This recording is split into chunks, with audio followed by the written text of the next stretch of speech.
ब्रह्मांड का निर्माण छोटे छोटे धूल के कणों से मिलकर हुआ है, चाहे उसमें पृथ्वी हो या फिर सोलर सिस्टम, यहाँ तक कि गैलेक्सी और यह पूरा ब्रह्मांड जो भी आप देख सकते हैं, उन सभी का निर्माण छोटे छोटे डस्ट पार्टिकल से मिलकर हुआ है। पर कुछ समय पहले वैज्ञानिकों को हमारे सोलर सिस्टम में एक अजीब से तरह के डस्ट पार्टिकल्स मिले। यह यूनिवर्स और हमारे सोलर सिस्टम में मौजूद नॉर्मल डस्ट पार्टिकल से काफी ज्यादा अलग थे, जो सोलर सिस्टम के एक स्पेशल रीजन में करीब 16,000 किलोमीटर प्रति घंटे की रफ्तार से घूम रहे थे, जिन्हें स्पेसक्राफ्ट के कैमरे से देखना भी काफी मुश्किल था।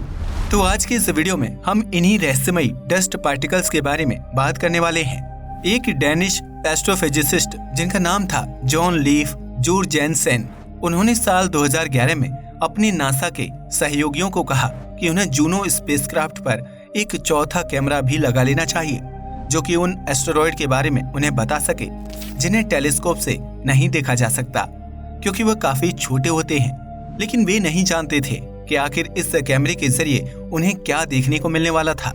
उन्हें तो यही लग रहा था कि वह एस्टेरॉयड के बारे में काफी कुछ जान सकेंगे, लेकिन फिर जो हुआ वो उनकी कल्पना से परे था। ऐसा इसलिए क्योंकि उस कैमरे ने कुछ ऐसे पार्टिकल्स को डिटेक्ट किया जो कि बहुत ही ज्यादा छोटे थे, और वह एस्टेरॉयड तो बिल्कुल भी नहीं थे। वे पार्टिकल्स हम इंसानों के बालों के डायमीटर जितने ही थे, और वह लगभग 80 माइक्रोमीटर सी चौड़े थे। इसे देखकर वैज्ञानिक हैरान हो गए, क्योंकि वे इस बात को समझ नहीं पा रहे थे कि यदि हमारे सोलर सिस्टम में डस्ट मौजूद है तो वो आई कहां से। लेकिन शुरुआत में वैज्ञानिकों को ऐसा लगा था कि शायद वह डस्ट मंगल ग्रह के कारण वहां पर मौजूद है।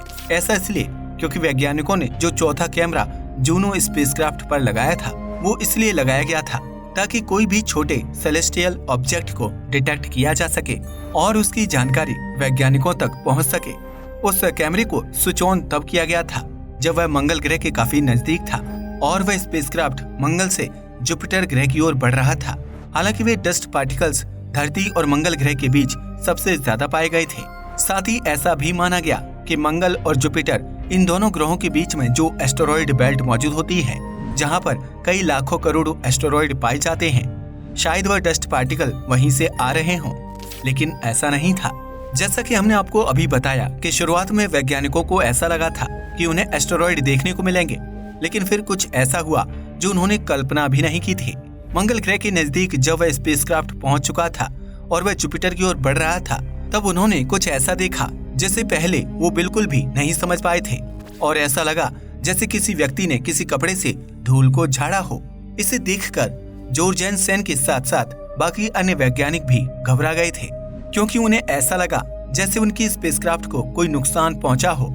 जब उन्होंने इस पर अच्छे से जांच की और अपनी कैलकुलेशंस की, तब उन्हें पता चला कि ये उन्हीं के स्पेसक्राफ्ट के छोटे छोटे टुकड़े हैं, जो कि स्पेसक्राफ्ट के ही एक्सपेंसिव सोलर पैनल से अलग हो रहे हैं। जब उन्होंने इसके पीछे का कारण ढूंढने की कोशिश की, तब उन्हें पता चला कि बहुत छोटे लेकिन काफी तेज गति से चलने वाले डस्ट पार्टिकल्स जूनो स्पेसक्राफ्ट से टकरा रहे थे, और वे डस्ट पार्टिकल्स लगभग 16,000 किलोमीटर प्रति घंटे की तेजी से चल रहे थे। ये डस्ट पार्टिकल्स इतने छोटे होते हैं और इतनी तेज गति से चलते हैं कि इन्हें किसी भी कैमरे द्वारा आसानी से कैप्चर नहीं किया जा सकता था, क्योंकि वे जूनो स्पेसक्राफ्ट के सोलर पैनल्स से लगातार टकरा रहे थे। इसलिए उन्हें डिटेक्ट किया गया था, क्योंकि वह सोलर पैनल खास तौर पर इसी प्रकार के डस्ट पार्टिकल्स को डिटेक्ट भी कर सकते थे। लेकिन वैज्ञानिक काफी हैरान थे कि आखिर ये सभी डस्ट पार्टिकल्स यहाँ पर मौजूद कैसे हो सकते हैं। ऐसा इसलिए क्योंकि जब जूनो स्पेसक्राफ्ट धरती की ग्रेविटेशनल फोर्स से बाहर निकला था, तब भी उसे ऐसा कुछ भी अनुभव करने का मौका नहीं मिला था, और जब यही स्पेसक्राफ्ट जुपिटर ग्रह के ग्रेविटेशनल इन्फ्लुएंस में पहुंचा, तब भी इसे ऐसा कुछ अनुभव करने को नहीं मिला। ये डस्ट पार्टिकल्स केवल मंगल ग्रह के आसपास ही सबसे ज्यादा मिले थे। यही कारण था कि जोरजेनसेन ने कहा कि हम अभी भी पूरी तरह से इसे समझ नहीं सके हैं, लेकिन फिलहाल हम ऐसा जरूर कह सकते हैं कि इस तरीके के डस्ट पार्टिकल्स मंगल ग्रह से ही आ रहे होंगे। साथ ही इस विषय पर अध्ययन करना इसलिए भी जरूरी हो गया था क्योंकि यह पहली बार था कि वैज्ञानिकों को इस प्रकार के डस्ट पार्टिकल्स सोलर सिस्टम में नजर आए थे। इसलिए इसे समझने के लिए एक ऐसे कंप्यूटर मॉडल का निर्माण किया गया जो कि उस लाइट को प्रिडिक्ट कर सकता था जो जूनो स्पेसक्राफ्ट पर डस्ट पार्टिकल्स के पड़ने की वजह से रिफ्लेक्ट हो रही थी। वैसे तो वैज्ञानिकों ने इसके पहले भी अंतरिक्ष में डस्ट पार्टिकल्स को खोजा था, जो कि इससे भी छोटे और ज्यादा मात्रा में पाए गए थे, लेकिन वे डस्ट पार्टिकल इंटरस्टेलर स्पेस में पाए गए थे। लेकिन ये पहली बार था जब इस तरीके के डस्ट पार्टिकल्स इंटरप्लैनेटरी सिस्टम में देखे गए थे। इसलिए ऐसे कंप्यूटर मॉडल को बनाने पर जैक कॉनर ने, जो कि NASA's Goddard space flight centre में एक रिसर्चर थे, उनका कहना था कि अब हम ये जान सकेंगे कि आखिर ये डस्ट पार्टिकल्स हमारे सोलर सिस्टम में कैसे ऑर्बिट कर रहे हैं, और साथ ही हम ये भी जान पाएंगे कि ये कहां से आए हैं। साथ ही एक दूसरा बड़ा सवाल ये भी था कि यदि ये डस्ट पार्टिकल्स मंगल ग्रह से ही आ रहे हैं, तो फिर आखिर ऐसा भी कैसे हो सकता है। माना कि मंगल ग्रह काफी डस्टी प्लैनेट है और साथ ही वहाँ पर डस्ट स्टॉर्म भी चलते रहते हैं, लेकिन फिर भी इस प्रकार के डस्ट पार्टिकल्स को मंगल ग्रह से दूर जाने के लिए सबसे पहले मंगल ग्रह की ग्रेविटी से बाहर आना पड़ेगा। और आखिर ये कैसे हो सकता है? यदि डस्ट पार्टिकल किसी प्रकार मंगल ग्रह की ग्रेविटी से खुद को अलग कर भी सकते हैं, तो आखिर वह किस प्रकार संभव हो सकता है?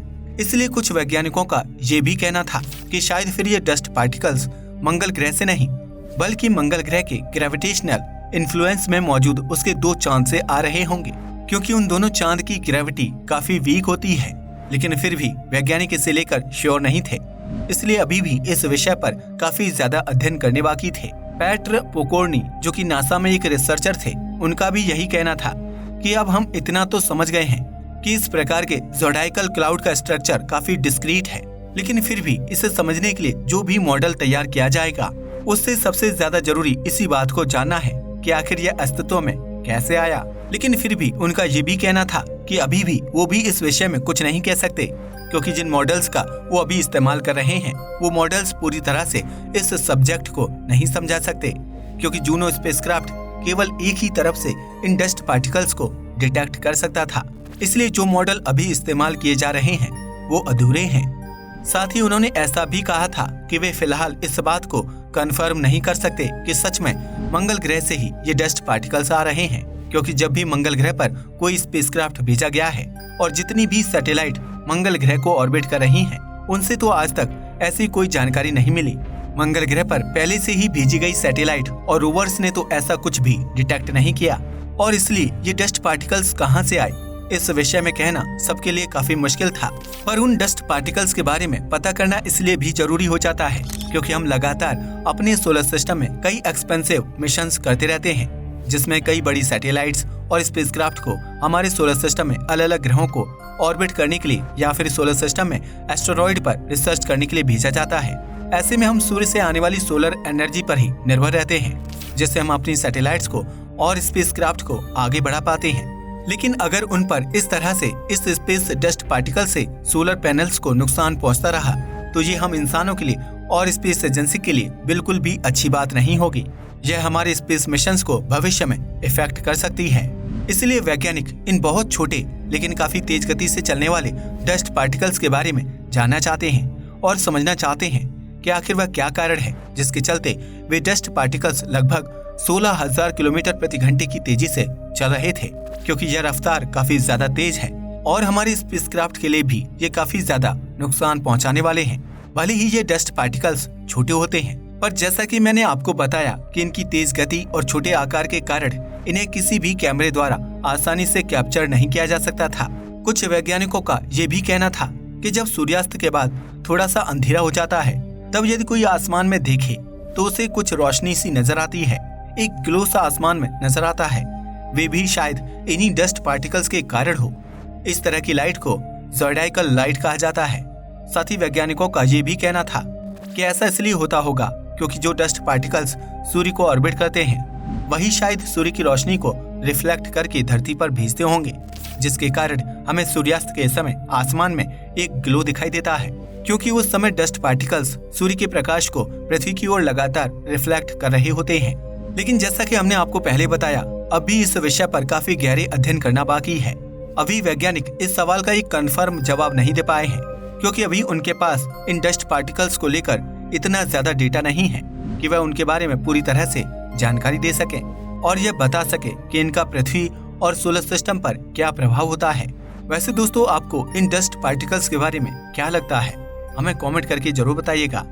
आज के लिए बस इतना ही। जय हिंद दोस्तों।